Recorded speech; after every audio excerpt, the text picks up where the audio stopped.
Good morning everyone.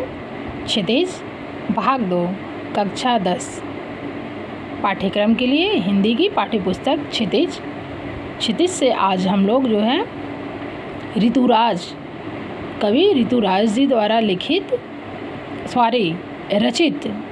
रचित कन्यादान काव्य पाठ का अध्ययन करेंगे। आइए आज हम लोग कविता को पढ़ने से पहले ऋतुराज जी के जीवन परिचय को देखते हैं, उसके बाद हम कविता का अध्ययन करेंगे। अध्याय 8 ऋतुराज। ये कवि हैं ऋतुराज। इस कवि का नाम ऋतुराज है, जिन्होंने कन्यादान नामक कविता लिखी है। देखते हैं, ऋतुराज का जन्म 1940 में भरतपुर में हुआ था। राजस्थान विश्वविद्यालय जयपुर से इन्होंने अंग्रेजी में एमए किया। 40 वर्षों तक ये अंग्रेजी साहित्य के अध्यापन के बाद, मतलब 40 साल तक ये अंग्रेजी के टीचर हैं, इंग्लिश पढ़ाते थे। जब सेवानिवृत्ति लेकर वे जयपुर रहने लगे, वो 40 साल तक अंग्रेजी के शिक्षक रहे और अब सेवानिवृत्ति लेकर अब वो रिटायर हो गए हैं और जयपुर में रहते हैं। उनके अब तक 8 कविता संग्रह प्रकाशित हो चुके हैं, जिनमें एक मरण धर्मा और अन्य, दूसरा पुल पर पानी, तीसरा सूरत निरत और लीला मुखारबिंद प्रमुख हैं। उन्हें सोमदत्त परिमल सम्मान, मीरा पुरस्कार, पहल सम्मान तथा बिहारी पुरस्कार मिल चुका है। वो 8 कविता संग्रह उनके हैं, लेकिन जिनमें से प्रसिद्ध जो हैं, प्रमुख जो हैं, वो एक मरण धर्मा और अन्य, दूसरा पुल पर पानी, तीसरा सूरत निरत और चौथा लीला मुखारबिंद प्रमुख हैं। 8 कविता संग्रह में से 4 इनके प्रमुख हैं। इन्हें सोमदत्त परिमल सम्मान, मीरा पुरस्कार, पहल सम्मान तथा बिहारी पुरस्कार मिल चुका है, सम्मानित किए जा चुके हैं। मुख्य धारा से अलग समाज के हाशिए के लोगों की चिंताओं को ऋतुराज ने अपने लेखन का विषय बनाया। मुख्य धारा मतलब जैसे समाज के कुछ वर्ग के लोग ऐसे होते हैं जिसके ऊपर हंसा जाता है, हाशिए के लोग, वहाँ वो अच्छा कर्म करे तो भी बुरा कर्म करे, उनको हंसी या उनमें कमी ढूंढी ही जाती है। तो उन समाज के लोगों की चिंताओं को ऋतुराज ने अपने लेखन का विषय बनाया। तो कवि ऋतुराज ने जो है इनकी चिंताओं को जो है अपने लेखन का विषय बनाया है। इनकी चिंताओं पर उन्होंने अपनी कविता की है। उनकी कविताओं में दैनिक जीवन के अनुभव का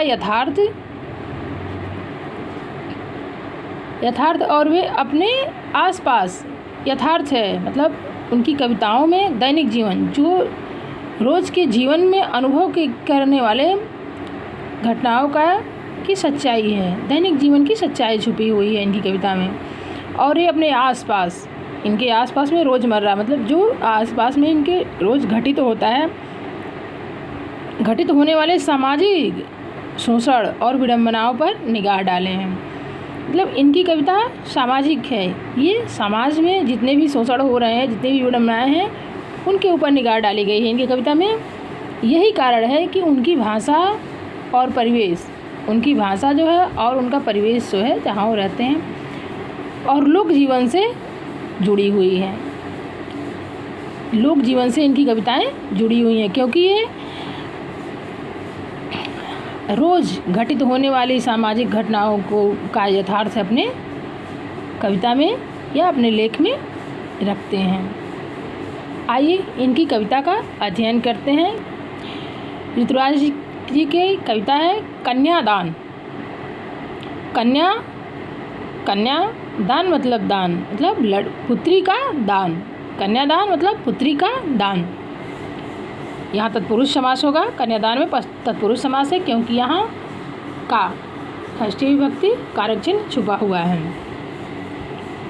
संबंध कारक। कितना प्रामाणिक था उसका दुख, कितना प्रामाणिक था उसका दुख, कितना सत्य था। प्रामाणिक मतलब कितना सत्य था, कितना यथार्थ था उसका दुख, उस माँ का दुख। लड़की को दान में देते वक्त जैसे वही उसकी अंतिम पूंजी हो। आप लोग अपने आसपास देखते होंगे कि जिस वक्त लड़की की विदाई होती है, जिस वक्त लड़की की शादी करके उसे दूसरे घर भेजा जाता है, परिवार में सबसे ज़्यादा कष्ट उस माँ को होती है। उसे लगता है कि वही उसके पूरे जीवन की कमाई थी और वो अंतिम पूंजी है जिसे वो दूसरे को दान दे रही है, दूसरे को दे रही है। लड़की अभी सयानी नहीं थी। लड़की जो है अभी बहुत सयानी नहीं थी, वो छोटी थी उम्र में। इतनी भोली सरल थी कि उसे सुख का आभास तो होता था। लड़की अभी इतनी नासमझ थी, इतनी भोली थी, इतने सरल स्वभाव की थी, इतनी सीधी थी, उसे कुछ सुख का आभास होता था। अभी छोटे बच्चे हैं, उन्हें आप कुछ देंगे तो उन्हें सुख का आभास होता है। तो उसी तरह से उस बच्ची को अभी सुख का आभास होता था। उसे ये पता चलता था कि हमें कुछ सुख मिल रहा है, हमारे आत्मिक सुख, हमारा सम्मान जो भी मिल रहा है, उसे कुछ सुख का आभास तो होता था, लेकिन दुख बाँचना नहीं आता था। अभी कम उम्र के बच्चों को क्या दुख है और क्या सुख है नहीं समझ में आता था। तो इस लड़की को थोड़ा बहुत सुख समझ में आता था, आभास होता था, लेकिन दुख बाँचना, दुख को पढ़ना क्या दुख है उसे नहीं आता था, बाँचना नहीं आता था। पाठिका थी वह धुंधले प्रकाश की, कुछ तुकों और कुछ लयबद्ध पंक्तियों की। ये सुख दुख के जो लयबद्ध पंक्तियाँ हैं उसको वो पढ़ने की अभी कोशिश कर रही थी। वो पाठिका थी, लेकिन अभी उसके सामने वो सुख दुख या वो सामाजिक चीज़ें, वो यथार्थता या वो रीति रिवाज या वो परंपराएं उसके सामने नहीं आई थी। वो धुंधली थी उसके लिए जैसे जैसे उम्र बढ़ती तो उस पर प्रकाश पड़ता जाता और वो पढ़ लेती। लेकिन अभी वो इतनी बच्ची है, इतनी छोटी है कि वो धुंधला उसको दिखाई दे, उसको स्पष्ट नहीं पता चलता है, लेकिन वो पाठिका थी, पढ़ने की कोशिश करती थी। माँ ने कहा पानी में झाँक कर अपने चेहरे पर मत रीझना। माँ ने कहा पानी में झाँक कर मतलब पानी में अपनी तस्वीर देखकर या आईने में अपनी तस्वीर देखकर। इसका मतलब ये है कि झूठी तारीफ़ पर। माँ ने कहा पानी में झाँक कर मतलब झूठी तारीफ़ पर अपने चेहरे पर मत रीझना। अपने चेहरे पर यानी कि अपने आप पर मत रीझना, गुरूर मत करना। आग रोटियां सेकने के लिए होती हैं, जलने के लिए नहीं। आग जो जलाया जाता है वो रोटियां सेकने के लिए किया जाता है, जलने के लिए नहीं, खुद जलने के लिए नहीं। उसी तरह से ससुराल में लोगों की झूठी बातों में मत रीझना, क्योंकि वो जो बातें करते हैं वो सब झूठी तारीफ़ होती है या झूठा होता है। तो उसमें अपने आप पर मत रीझना, अपने आप को कोई तकलीफ़ मत पहुंचाना। रोटियां सेकने का मतलब कि उसी तरह से उसी परिवेश में अपने आप को ढालना और उससे फ़ायदा उठाना। जैसे आग है तो उस पर रोटियां सेक क्या फ़ायदा उठाएंगे, और जलेंगे तो आपका नुकसान होगा।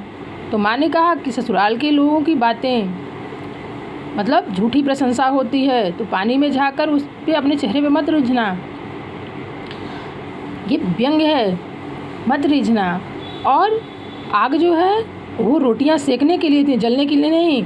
तो उनका जो कहना है, जो भी चीज़ें हैं उससे जो है रोटियां सेकना मतलब अपना बचाव करना, अपने आप को जो है एक तरह से उनसे सावधान रखना, जलने के लिए नहीं। मतलब उनकी मत रीझना मतलब उनकी बातों में आकर अपने आप को मत जलाना।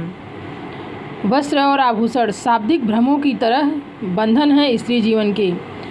वस्त्र और आभूषण औरतों की ये सबसे बड़ी कमजोरी है। आभूषण और वस्त्र देखकर वो भ्रम में पड़ ही जाती हैं। तो ये शाब्दिक भ्रम की तरह होते हैं, जैसे शब्दों के भ्रम में कोई किसी को उलझा लेता है, उसी तरह से स्त्री जीवन का ये सबसे बड़ा भ्रम है। आभूषण और वस्त्र ये बंधन है स्त्री जीवन का। आभूषण और वस्त्र देकर ही कोई भी एक स्त्री को, एक लड़की को बहलाता है, फुसलाता है और उसका इस्तेमाल करता है। उसका अच्छे आदमी है, सदुपयोग करे तो समझ में आता है, कुछ लोग इसका दुरुपयोग भी करते हैं। माँ अपने बेटी को सिखा रही है, परंपराओं का ज्ञान करा रही है। माँ ने कहा लड़की होना माँ ने कहा लड़की हो ना, मतलब लड़की हो ना, पर लड़की जैसा दिखाई मत देना। कभी कहते हैं कि लड़की हो ना, लड़की तो रहो सही है, लेकिन लड़की जैसे दिखाई मत देना। लड़की जैसे दिखाई देने मतलब भोली और सरल दिखाई देने पे लोग उसका दुरुपयोग करेंगे।